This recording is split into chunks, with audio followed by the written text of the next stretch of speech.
Double hello. Hard Times guy here. And today I'm going to finish a video that I started the other day, and pretty much what I'm going to do before I even get started is tear up what I started the other day with. I had a plan for a video, and I was going to turn it into a kind of a game where you had to sort out the truth from the video. Just as an illustration how you do such a thing, sort out truth. But then the subject matter for this video got serious enough to me that I didn't want to pollute it like that. So I'm going to undo the start. I could undo the start just by not putting a little section of the video that I made the other day into this video. I'm going to call this video the Deviled Egg Project. And I'm going to begin by showing you this plate. It's a milk glass. It's kind of an old milk glass plate. I introduced you to that plate in a video the other day. And I told you that Junior Gustafson brought it by here and give it to me.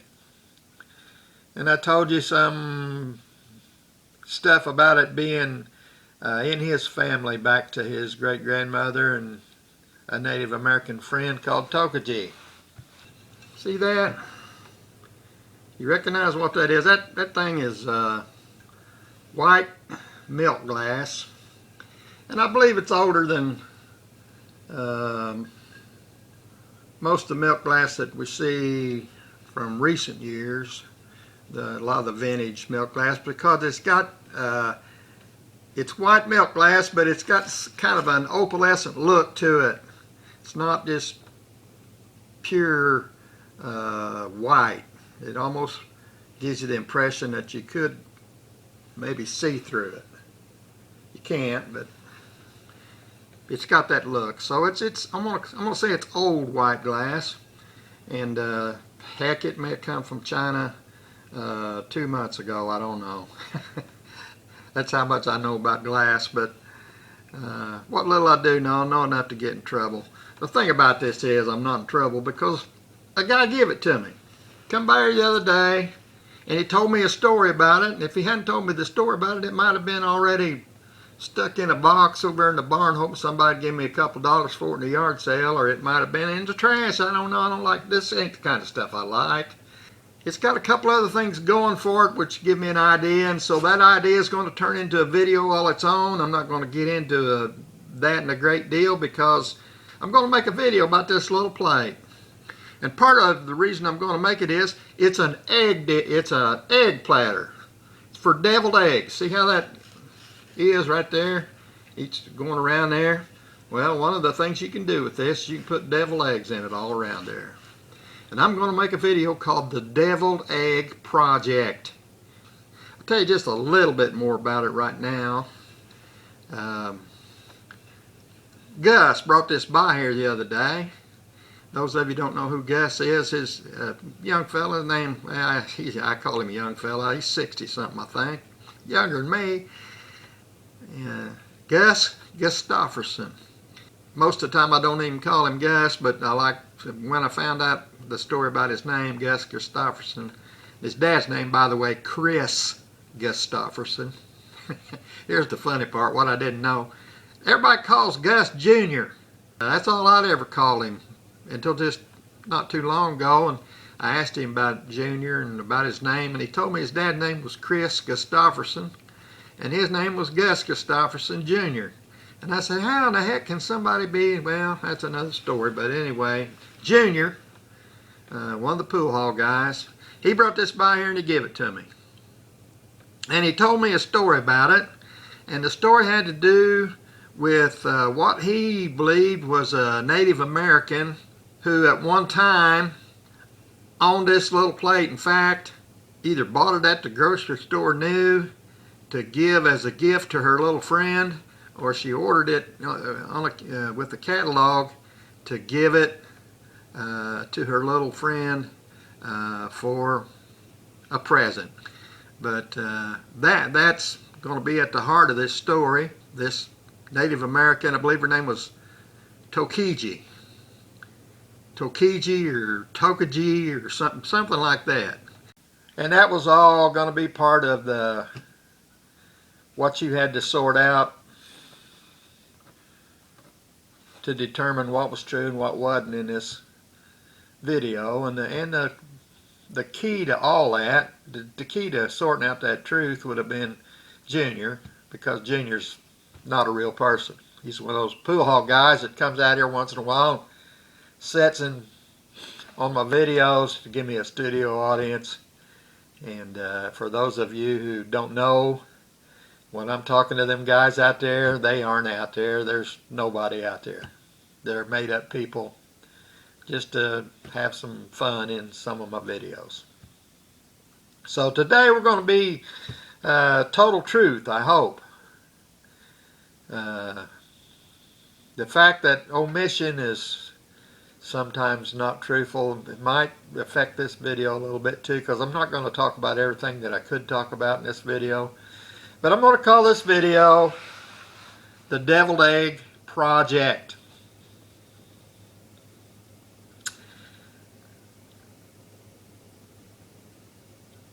And I'm gonna, but by the time that this video is released and you're seeing it on YouTube, I won't be in possession of that egg plate anymore. I'm going to send it to somebody I care about a great deal, and I think she'll be tickled to death to get it. And she's recently become what I'm going to call a chicken lady. She has some laying hens, for lack of a better term, I'm going to call them pets. And she's enjoying the benefits of talking to her pets and singing to her pets and just having a good fellowship with her pets, bunch of chickens. Not only that, but she gets to eat those really bright orange, farm fresh, free-run chicken eggs. That right there's that's a blessing in itself. You can't always find them. But anyway, she's told me a story the other day about making some deviled eggs. And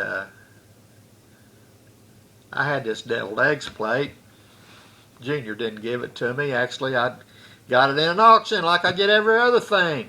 And it was over in the barn with a nearly nothing price on it, because egg plates I don't buy them on purpose.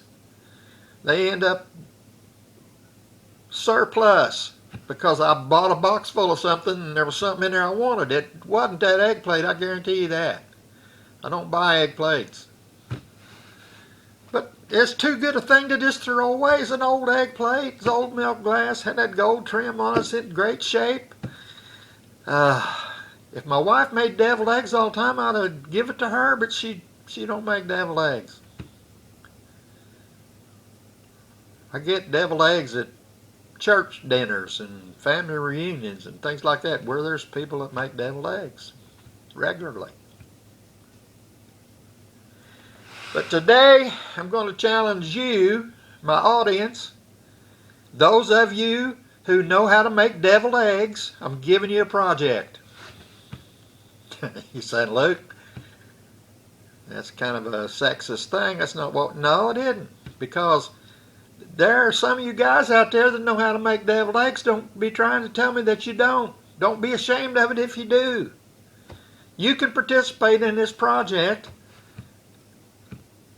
if you know how to make deviled eggs, and that doesn't insinuate that you're a guy or you're a gal or what.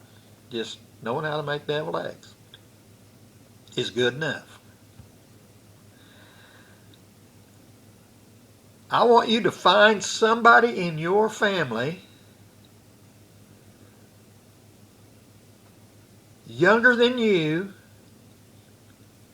ideally directly descendant from you, like a son or a daughter, a grandson or granddaughter, like that, straight line down from you. I want you to find somebody in your family that doesn't know how to make deviled eggs, and I want you and that person to make deviled eggs. I want you to teach them how to make deviled eggs. And if you have a deviled egg plate like this, I want you to put your finished project on that deviled egg plate. If you don't have a deviled egg plate, platter, whatever you call them things, if you don't have one, here's another part of the project. I want you to take this young person with you and buy one of them. I don't care where you go. I guess you can still buy them brand new somewhere. If you can, I'm going to allow you to do that. If you can't, you're going to have to go to a flea market, a yard sale, an auction. That can be part of the project, part of the experience that I want you to have with this young person in your family.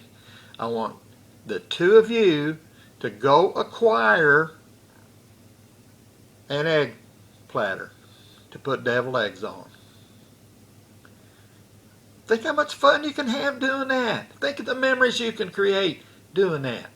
I'm giving this person in my family a head start. I'm sending her a plate to do it with. She can choose who she does it with. And she's got a few choices.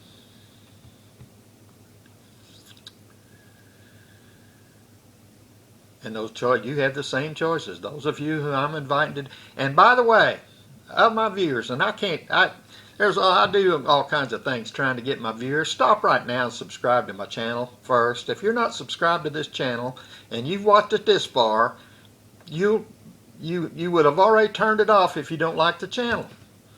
So subscribe to the channel. If you're not someplace where you can subscribe, get out, go to YouTube, get this video up on YouTube, and subscribe.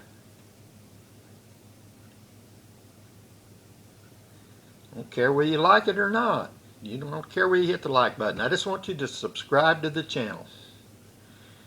Then, after you've completed this project, I want you to get hold of me and tell me about it. We may make you a part of a video someday.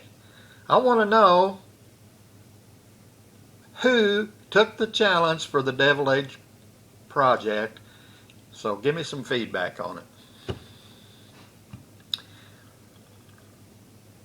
The other day, I was making another video, and part of this idea came to me, and I told you that Junior gave me this plate. Of course, now we know that's not true. Junior didn't give me the plate. I'd rescued this plate from a dollar shelf over in the barn. Somebody in the next yard sale was going to get it, but that's not going to happen anymore. I've already, when this video hits the air, I've already mailed this plate to Texas.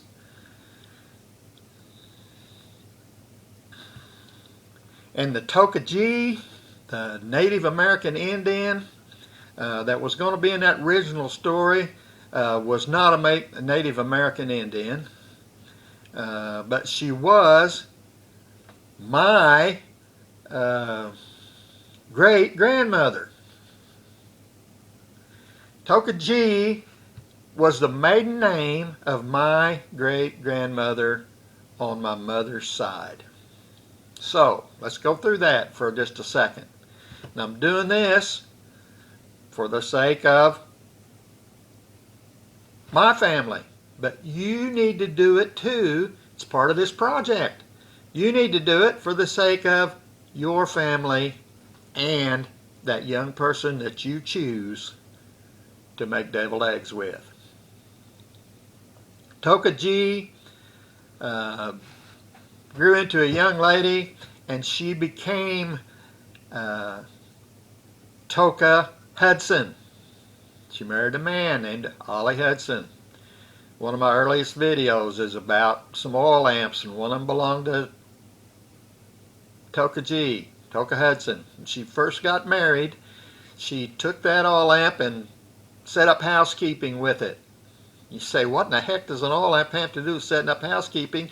I'll tell you what, when the time I'm talking about, if you didn't have an oil lamp, about 5 o'clock in the evening in the wintertime, it's dark, and it's dark in your house. You had to have candles or something. You had to have a light source. In those days, it was an oil lamp. Tokajee married Ollie Hudson. They had 2 children, Wyrtus and Curtis. Curtis was a boy, Wyrtus was a girl. That's W-Y-R-T-I-S. Wyrtus Hudson. Wyrtus Hudson was my grandmother. She grew into a young lady and she married a man named Sam Eddington. Sam Eddington and Wyrtus Hudson. They had 5 children. One of those children's name was Mary Ruth. And Mary Ruth, as a young lady, married a man named Hollis Mooneyham. And they had 5 children. And one of those children, of course I was one of them, I was the oldest, but another one of those children, the 4th one in the line, her name was Amy Meredith Mooneyham. And she grew into a young lady, and she married a man named Joe Cisneros. And they had a child, and her name was Miranda. And Miranda had children, and their names were Max, Joel, Zane, Chloe, and Matt.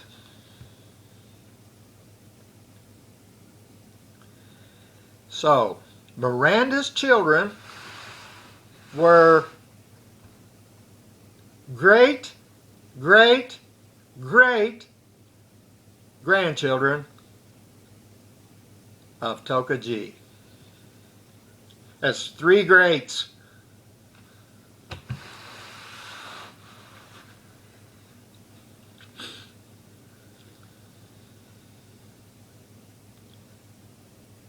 I made this video because, well, let's talk about another person that's part of this story.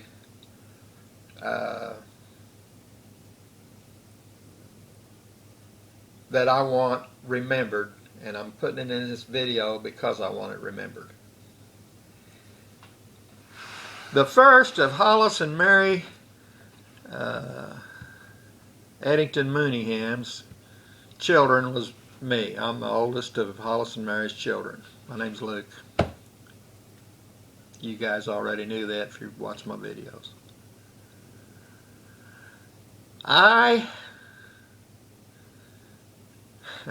All these other people, I've said they grew into young men or young ladies and got married, but in my case, I hadn't grown up yet. I was still a boy when I got married.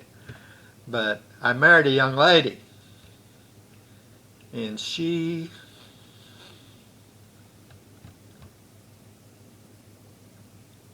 is a remarkable woman. And because she is, and because of what I'm about to tell you, I want these great, great, great grandchildren to know about her too. But I can't make that happen. I can't even say when it will happen or that it will happen, for that matter. I can't do that. So I'm putting it in a video someday. And there's different situations among these 5 children of Miranda's. And I'm not criticizing or judging. I'm just saying that there's a possibility that some of these children will never know a thing about me or my wife Betty. But I want all of them to know that we loved them.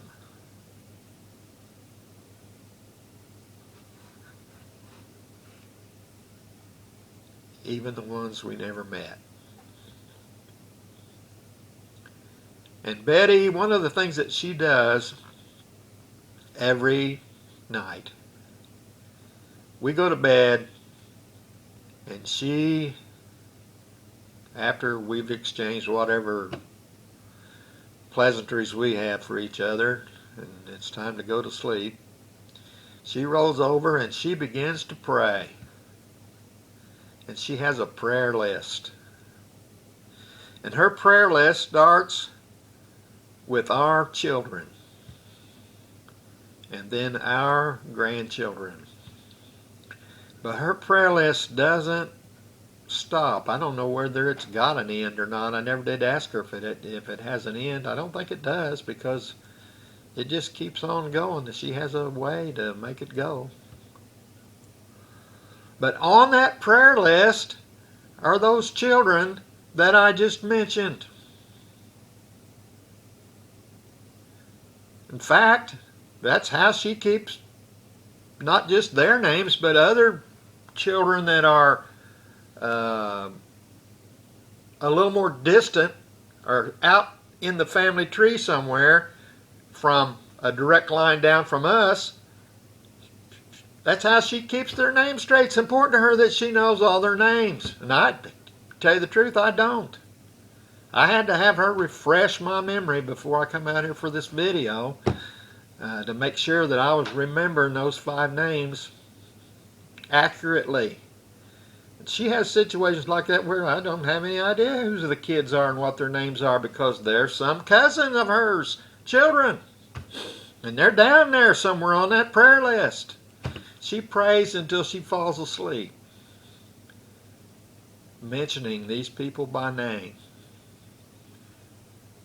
So on a night when she's really tired and zonks off, maybe some of these kids don't get mentioned in her prayers. But on a night when it takes just a little while for her to go to sleep, guarantees she gets to you. She knows what your name is. She knows whose kid you are. And God knows what you need. And she asks Him for it on your behalf.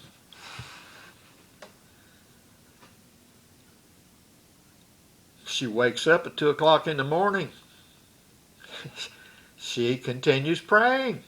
She knows where she left off. She thinks for a minute, where did I go to sleep? What's the last person I remember getting to? And she continues on down the list till she goes to sleep again. So for some of you kids that are out there, children of second cousins or something like that, it's good for her to have a sleepless night, because she's going to get to you on that list. But those of you that are as close as my sister's children, you're going to get there most nights.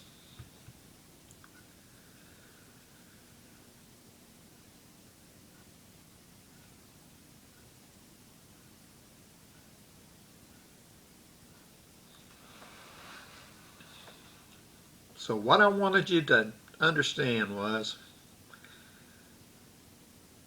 who your ancestors were, and I can take yours back. I probably could get into some records that I have and go beyond Toki, I'm not sure. But for you kids to know, taking you back to Toki's taking you back 3 greats. I mean, that's more than most people have any idea of. And it's taking you not directly through your great Uncle Luke, and I don't know how many greats I am to that, but it's making you aware that you had a great Uncle Luke and a great Aunt Betty that knew your name and petitioned God to help you.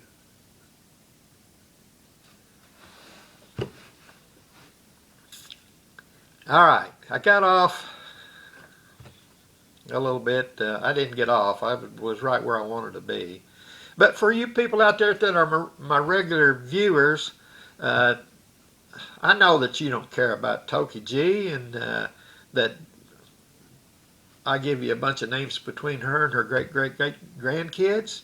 But there is somebody in your family that you do care about. You have a great-grandmother somewhere, or a great-great-grandmother somewhere, and you've got grandkids downstream from you. If you don't, you will have someday. Make that a part of the Deviled Egg Project in your family. You got what we're trying to accomplish here? We're creating a memory by buying a devil's egg plate or acquiring one or getting one from our own cabinet and saying, this is my devil egg plate and this is where I got it, this is where it came from, and it came from somebody in your family. But you're having the memory of the deviled egg plate, how we came by it. We're going to make deviled eggs together. We created that memory. And then we're going to talk to these precious children, or grandchildren, or great-grandchildren, about their family heritage and about people who cared about their ancestors and the ones that were alive in their lifetime cared about them. I'm a hard times guy. If you haven't subscribed to my channel already, and shame on you if you haven't, because I gave you an opportunity to a while ago. If you haven't, go do that. If you watched this whole video, most of them aren't quite this family-oriented, potential to bore your socks off. Some of them are more interesting than this one, but